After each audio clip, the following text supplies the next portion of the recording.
We have some new details emerging about the arrest of one of Mexico's Sinaloa cartel's most notorious kingpins. Ismael El Mayo Zambada's lawyer releasing a two-page letter Saturday detailing the circumstances of his arrest, alleging he was kidnapped. In that letter, quote, El Mayo says, "I did not turn myself in and I did not come voluntarily to the United States, nor did I have an agreement with either government. To the contrary, I was kidnapped and brought to the U.S. forcibly and against my will." El Mayo referring to his arrest in July when Joaquin Guzman, the son of El Chapo, lured the drug lord on a plane that landed in the United States, where U.S. authorities arrested the two men. It has been just a couple of weeks now since the United States had one of the most major victories over the Sinaloa cartel in years.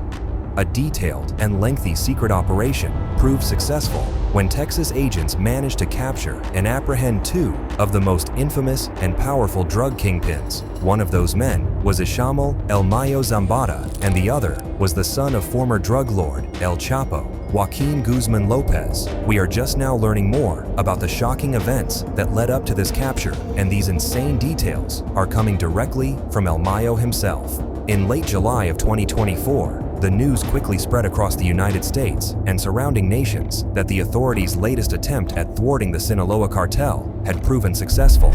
Tonight, two of the world's most powerful drug lords are in U.S. custody, including the son of former kingpin Joaquin El Chapo Guzman, both charged with flooding the United States with drugs like fentanyl and cocaine. El Chapo Guzman ruled the Sinaloa cartel and the drug cartel ruthlessly for many decades.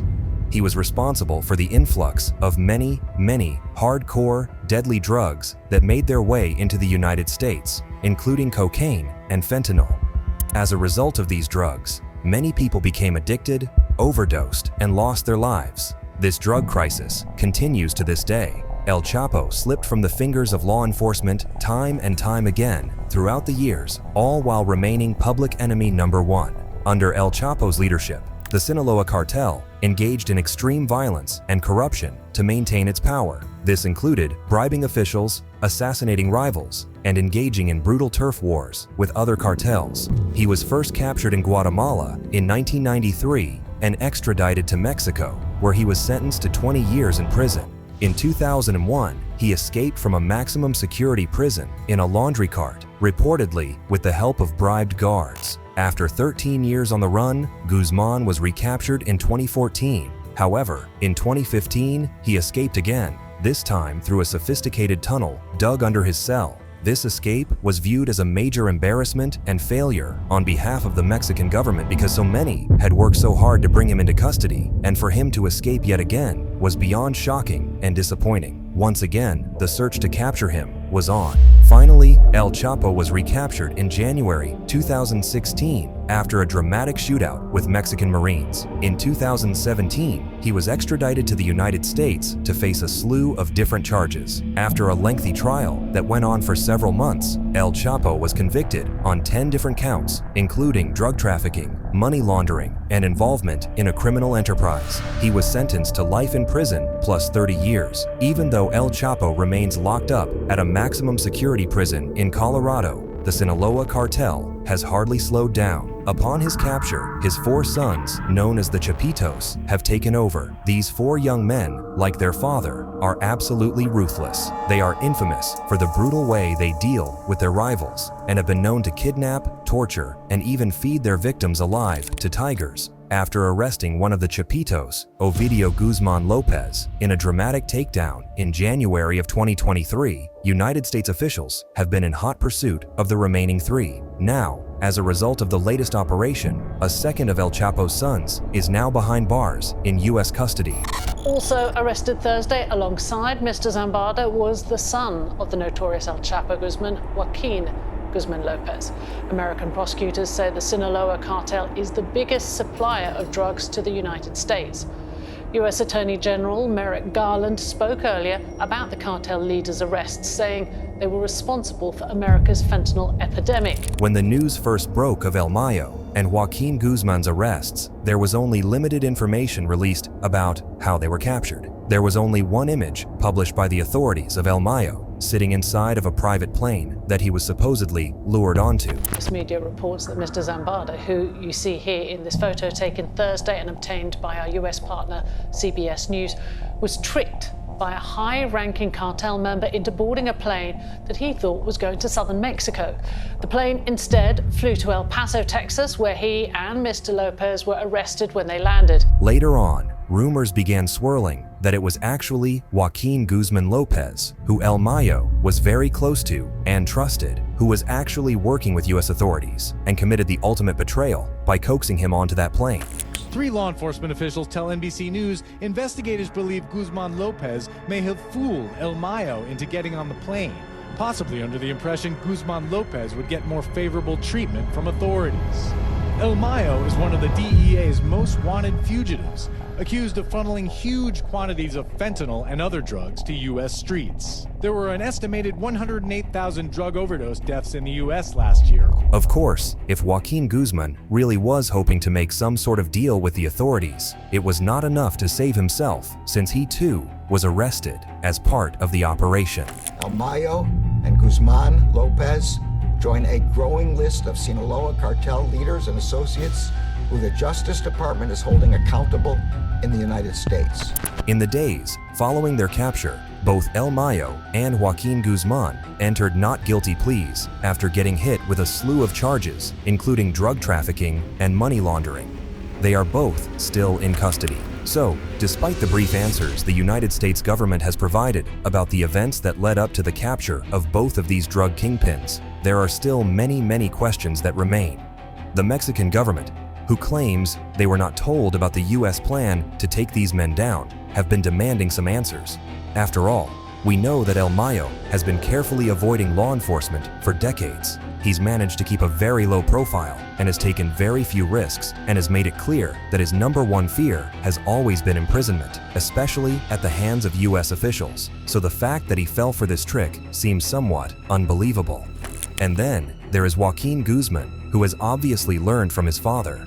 We know that Joaquin is not only highly intelligent, but due to his high-ranking position within the cartel, has many resources at his disposal. Many people believe that he would not have allowed himself to be captured unless it was all a part of a bigger plan he's already been putting into place. So what really happened? Now, we're finally getting an explanation, and it is coming from a 2-page handwritten report from El Mayo himself. He has also been speaking through his lawyer, and what he has to say might shock you. Pues siguen las preguntas, sobre todo las que tiene el presidente López Obrador. Ya contestaron algunas desde el gobierno de Estados Unidos, lo hizo el viernes el embajador Ken Salazar. El sábado se da este posicionamiento, este comunicado del Mayo Zambada a través de su abogado Frank Pérez, y a partir de ahí un sinfín también de interrogantes en torno al gobernador de Sinaloa, Rubén Rocha. According to El Mayo, what happened was indeed an ambush. He says he was forcibly kidnapped and taken to the United States against his will. This is what he has claimed in a handwritten letter that was supposedly composed in perfect English. O eso hace suponer. Eso dice una persona que se dice abogado del Mayo Zambada. Sí, bueno, en realidad lo dice el propio Mayo Zambada en una carta impecablemente escrita en inglés, demostrando un nivel de preparación en lengua inglesa que sobresaliente. Sobresaliente, está muy bien escrita. Lo ratifica Ken Salazar, pero recuerdo un especialista en seguridad que esta mañana me decía, as many people suspected, there's a lot more going on with this whole takedown than it initially seemed. There have undeniably been some very strange things leading up to this point, and while we still don't know the whole truth, El Mayo's claim leaves some room for speculation. Tenemos que especular porque pues lo que tenemos, la información que tenemos es la que hay, son pedacitos. Hay un video que presuntamente es el momento de la detención, no se ve que el Mayo haya estado llevado a la fuerza, se ve que se bajan 2 personas del avión, hay patrullas ahí esperando, camionetas suburban esperando a que bajaran, van y detienen primero a uno, van y detienen detienen después al otro. No ha habido ningún enfrentamiento después de este supuesto secuestro. ¿Te imaginas si cada vez que hemos visto cualquier tipo de violencia entre dos grupos criminales, particularmente entre los Chapitos y la gente del Mayo, ¿tú crees que no habría habido algún tipo de consecuencia? Es posible que hubiera habido consecuencias a menos de que el Mayo hubiera decidido entregarse. Why would El Mayo surrender? Certainly, he would not have done this if he believed he had any other choice. Now, experts are guessing that he believed he could have received special treatment from the United States and possibly become a protected witness. After all, he had been on the run from the authorities for more than 50 years, and he is becoming an older man. Maybe he was tired of running and had hoped he could make a deal with the United States instead. But things don't seem to have gone the way he probably hoped they would. Tarde o temprano me parece que iba a ser detenido. Eso es lo que creo. Creo que ya no tenía el control de. ¿Tú crees que lo buscaba el gobierno de México? El gobierno de México no, pero el gobierno de Estados Unidos sí.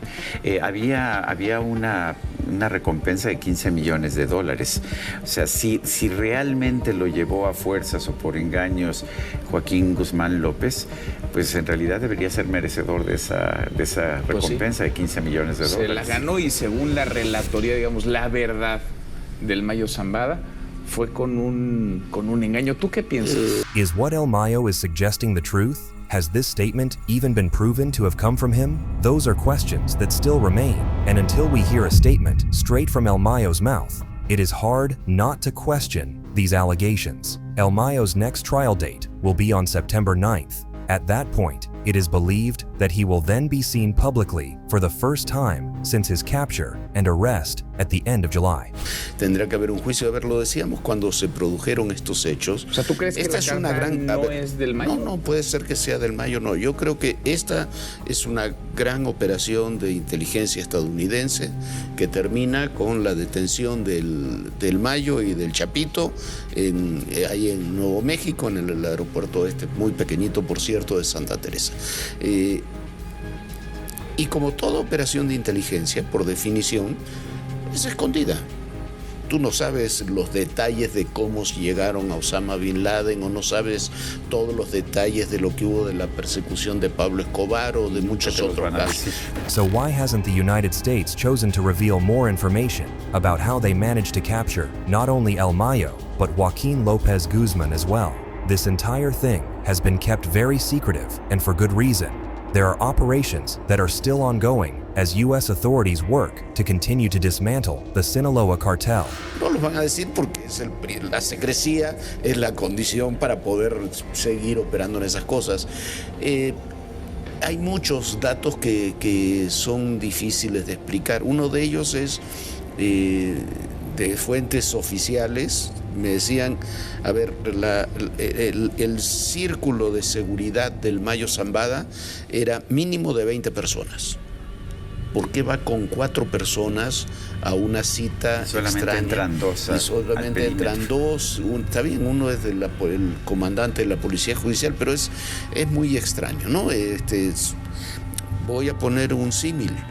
Cuando fue las 2 capturas de Ovidio, la primera que generó el Culiacanazo y la otra en Jesús María, terminaron en verdaderos combates. In this comparison, the reporters are discussing how different this most recent capture of Joaquin Guzman was from the capture of El Chapo's other son, Ovidio Guzman Lopez. Despite Ovidio reportedly being much less powerful than his brother Joaquin, a shocking amount of bloodshed, chaos, and sacrifice went into taking him down.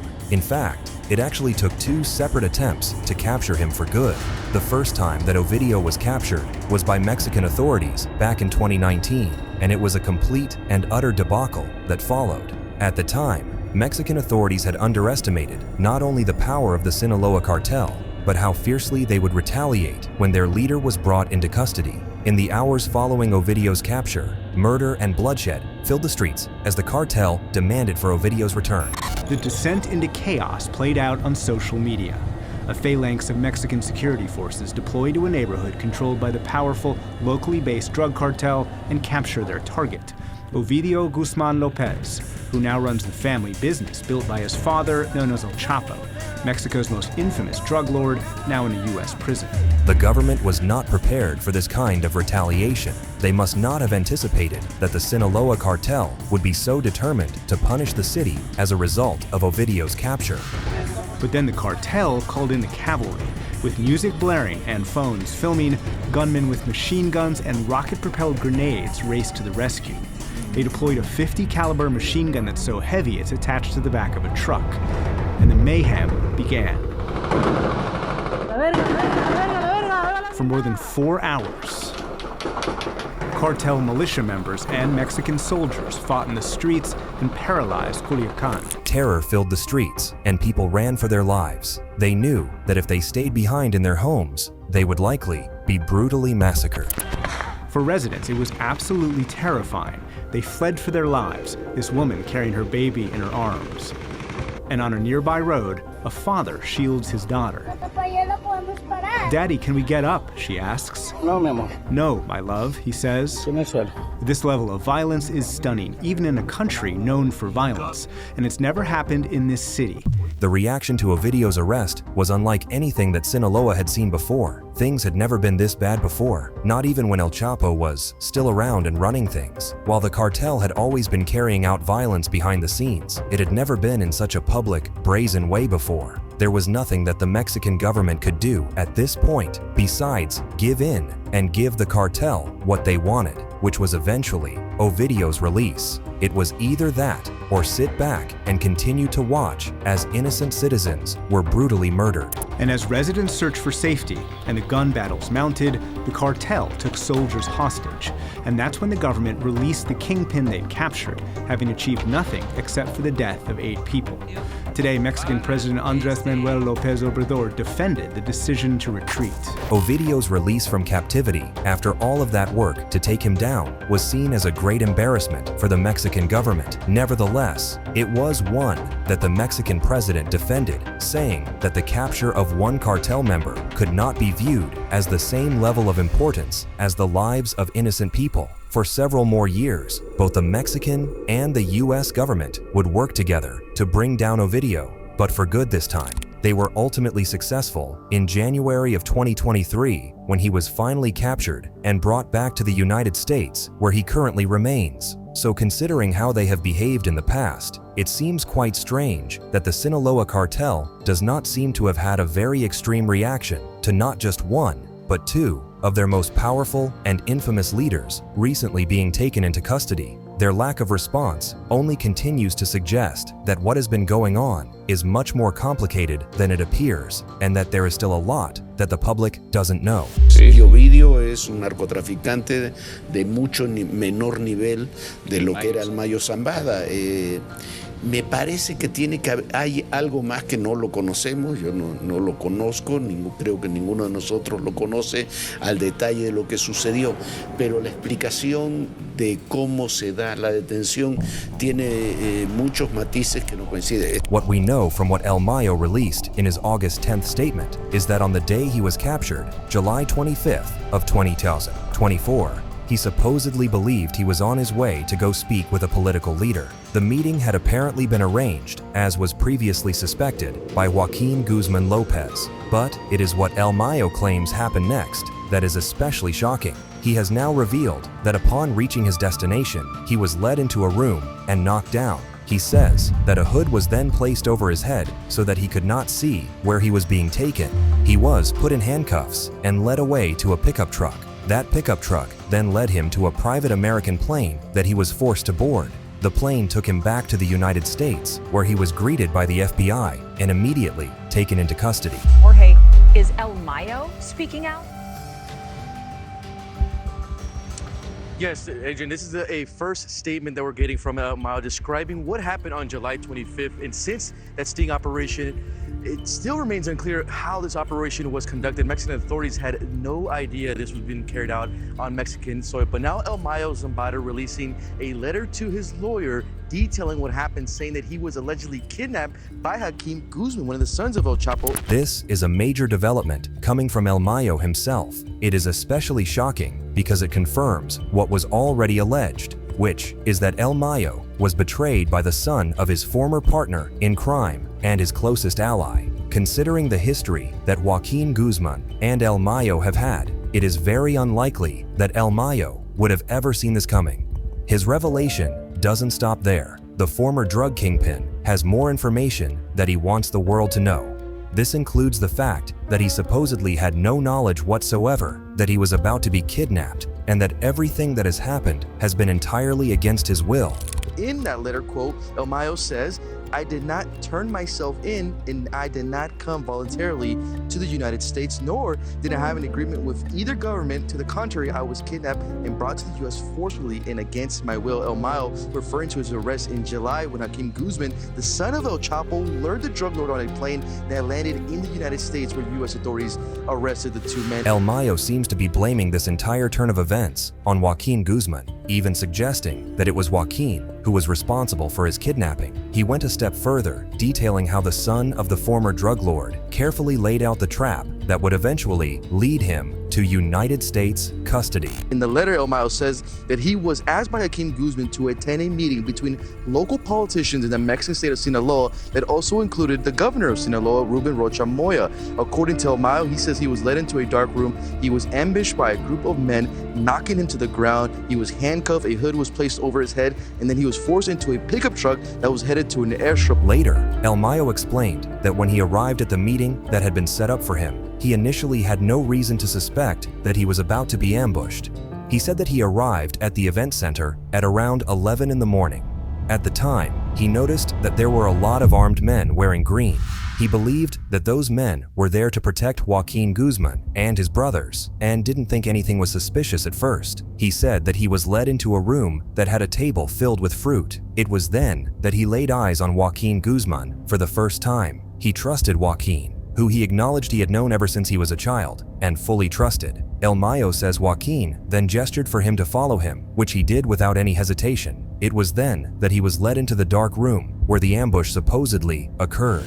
El Mayo is now saying that the moment when he was first hit over the head and knocked to the ground was not the only time he was attacked since the time of the ambush. He is now accusing the United States of other shocking acts of violence since he has been held in custody, even to the point that he has sustained injuries. El Mayo also adds that during this ordeal, he was assaulted several times, resulting in injuries. El Mayo also adding it was only a pilot himself and Guzman Lopez that was on that plane that landed in Santa Teresa, New Mexico, where federal agents waited for both men. El Mayo's recent statement, at least for those who choose to believe it, clears up a lot of questions about why exactly he ever agreed to get on that plane and what events led up to this capture. But the question that much of the United States and Mexico is still waiting for the answer on is one that even El Mayo himself can most likely not provide. That question is, why did Joaquin Guzman betray him, and what bigger plan may be in the works here? Only time will tell. Thanks for watching, and don't forget to like and subscribe for more.